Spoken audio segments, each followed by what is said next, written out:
ఓం సాయిరామ్. అనంతకోటి బ్రహ్మాండ నాయక రాజాదిరాజ యోగిరాజ పరబ్రహ్మ శ్రీ సచ్చిదానంద సమర్థ సద్గురు సాయినాథ్ మహారాజుకి జై.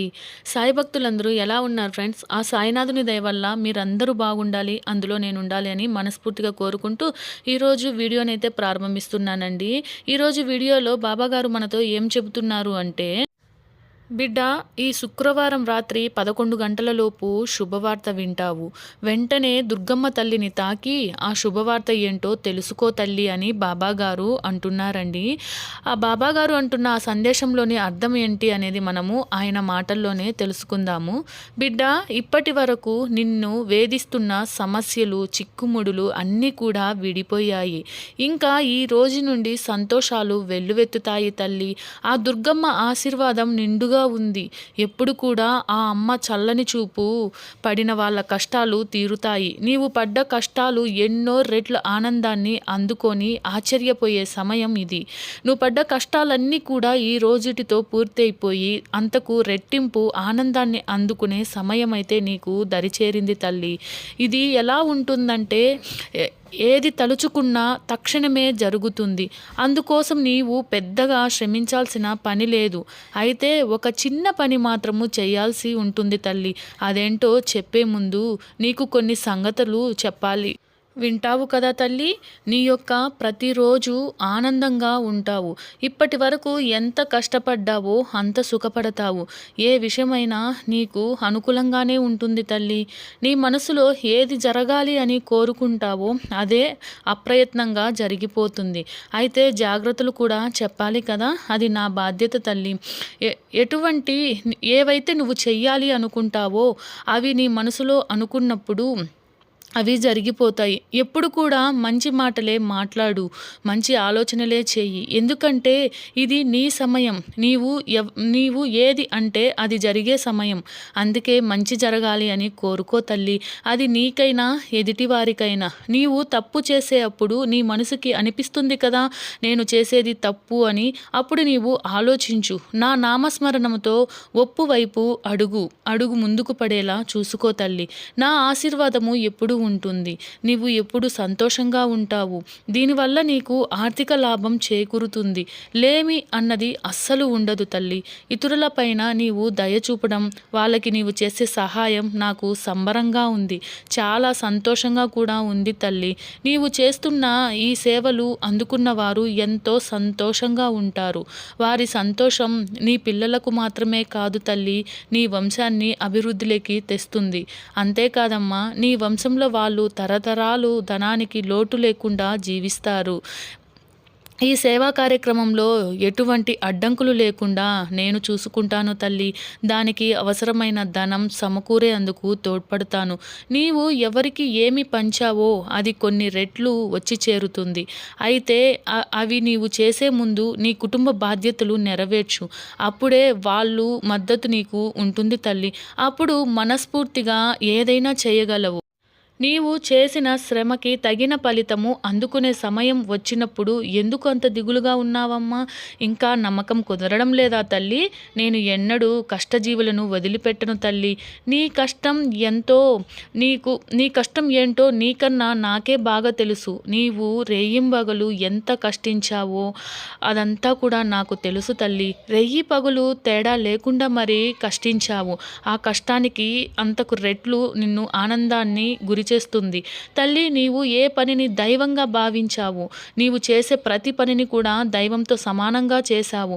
అలాంటప్పుడు ఎందుకు నీకు మంచి జరగదు అనుకుంటున్నావు? నీవు ఎంతవరకు నిలబడగలుగుతావో అని ఆ భగవంతుడు పరీక్ష పెడతాడు తల్లి. అది తట్టుకొని నిలబడగలిగితే జీవితం అంతా కూడా ఎంతో సంతోషంగా ఉంటుంది. కష్టకాలంలో ఆ భగవంతుడు సహాయం చేయలేను అని నీ మనసులో ఉంటుంది. ఒకటి గుర్తుపెట్టుకో తల్లి, కష్టకాలంలో ఎప్పుడు కూడా ఎంతో శక్తి ఉండాలి. కాబట్టి ఆ కష్టకాలాన్ని ఎదుర్కొని ధైర్యంగా పోరాడావు. ఆ శక్తిని ఇచ్చింది భగవంతుడే కదా తల్లి. ప్రతి మనిషి తన జీవితంలో ఏదో ఒక సమయంలో భగవంతుడు పెట్టే పరీక్షలను ఎదుర్కోవాల్సి ఉంటుంది. అది నీ ఒంట్లో శక్తి ఉన్నప్పుడే నెగ్గుతావు తల్లి. ఇది నిజమే కదా. ఇప్పుడు నీవు అన్ని పరీక్షలు నెగ్గినావు కాబట్టి ఇకపై జీవితంలో సకల సుఖాలు కలిగి సంతోషంగా జీవితం అనుభవించాలి అని నిన్ను ఆశీర్వదిస్తున్నాను తల్లి. ఎప్పుడు కూడా నీవు కావాలి అనుకున్నది నెరవేరుస్తూ వచ్చాను. సొంత ఇల్లు కావాలి అని చాలా పట్టుదలగా అడుగుతున్నావు కదా, అది నిజమైతే నీకు చాలా ఆనందంగా ఉంటుంది. కానీ ప్రస్తుతం నీ కుటుంబం ఆర్థిక అవసరాల వృద్ధిలోకి రాలేదు. చాలా ఆర్థికంగా సమస్యలు ఉన్నాయి కదా, అవి అన్నీ కూడా నెరవేరిస్తే కానీ నీ కల నెరవేర్చుకోలేవు తల్లి. ముందు నీ కుటుంబం యొక్క ఆర్థిక అవసరాలని నెరవేర్చిన తరువాత సొంత ఇంటి కల నెరవేర్చుకోవాలి అనే ఆశ ప్రతి ఒక్కరికి ఉంటుంది. ఇల్లు ఒకటి కాదు, నీ మనసులో ఇంకా చాలా కోరికలు ఉన్నాయి. అవి అన్నీ నెరవేరితే నువ్వు ఎంత ఆనందిస్తావో ఆ ఆనందం చూసి నేను కూడా పరమానందిస్తాను తల్లి. నీవే కాదు తల్లి, నా యొక్క బిడ్డలు ఎవ్వరూ సంతోషంగా జీవించకుంటే మొదట బాధపడేది నేనే.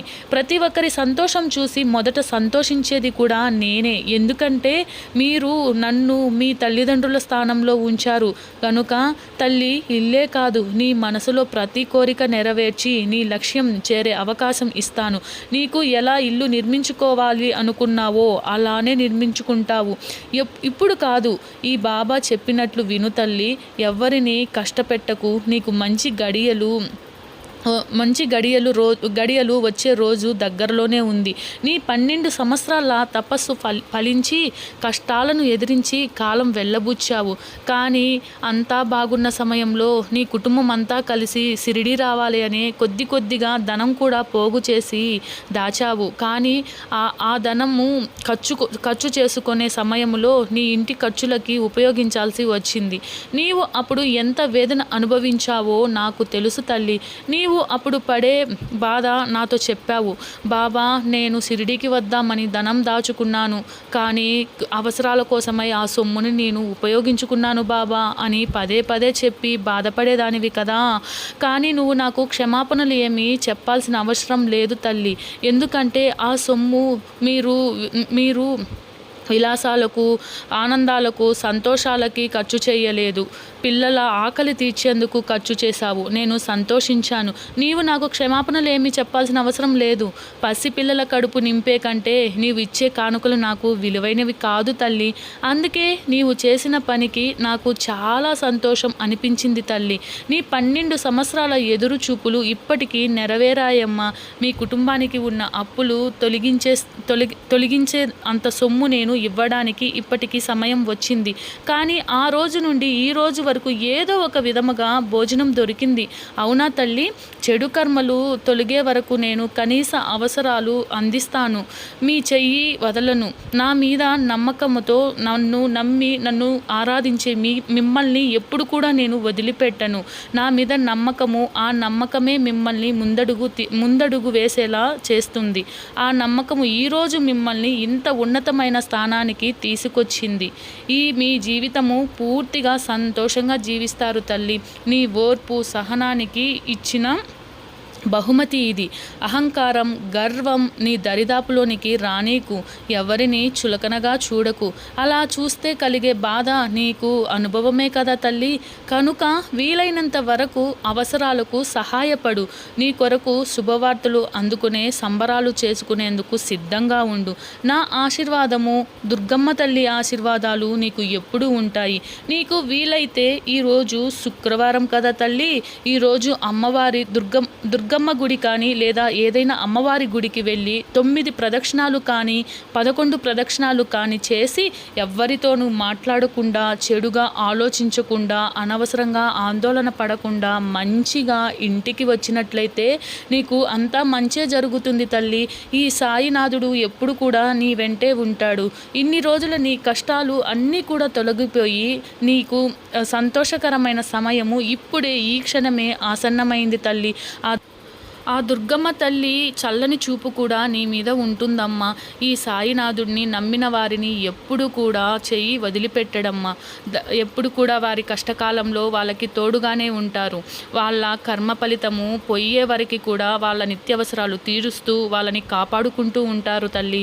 ఈ రోజు నుంచి నీకు అంతా మంచే జరుగుతుంది. నువ్వు ఎదుర్కొన్న కష్టాలు అన్నీ కూడా తొలగిపోయి అంతకు రెట్టింపు సంతోషముతో నీ జీవితాన్ని నువ్వు ముందుకు తీసుకెళ్తావు. ఈ సాయినాథుడు సదా నీ వెంటనే ఉంటారు అని బాబా గారు అయితే మనకు చెప్తున్నారు. ఫ్రెండ్స్, విన్నారు కదా ఎంత మంచి సందేశం మన కోసం అయితే తీసుకువచ్చారు. ఇన్ని రోజులు ఎవరైతే కష్టాలని అనుభవిస్తూ తమ జీవితాన్ని కొనసాగించడానికి ఎంత ఇబ్బంది పడ్డారో వాళ్ళందరికీ కూడా ఆ కష్టకాలం అనేది ముగించిపోయింది. ఈ రోజుటితో మనకి ఒక సంతోషకరమైన రోజులు అనేటివి ప్రారంభమవుతున్నాయి అని బాబా గారు అయితే మనకి ఒక మంచి శుభవార్త అయితే చెప్పారండి. సో అందరూ కూడా ధైర్యంగా, ఆరోగ్యంగా, ఆనందంగా, సంతోషంగా ఉండాలి అని మనస్ఫూర్తిగా కోరుకుంటున్నాను. ఆ సాయినాథుని దయ మీ అందరి మీద కూడా ఉండాలి. జై సాయిరామ్. లోకా సమస్త సుఖినో భవంతు.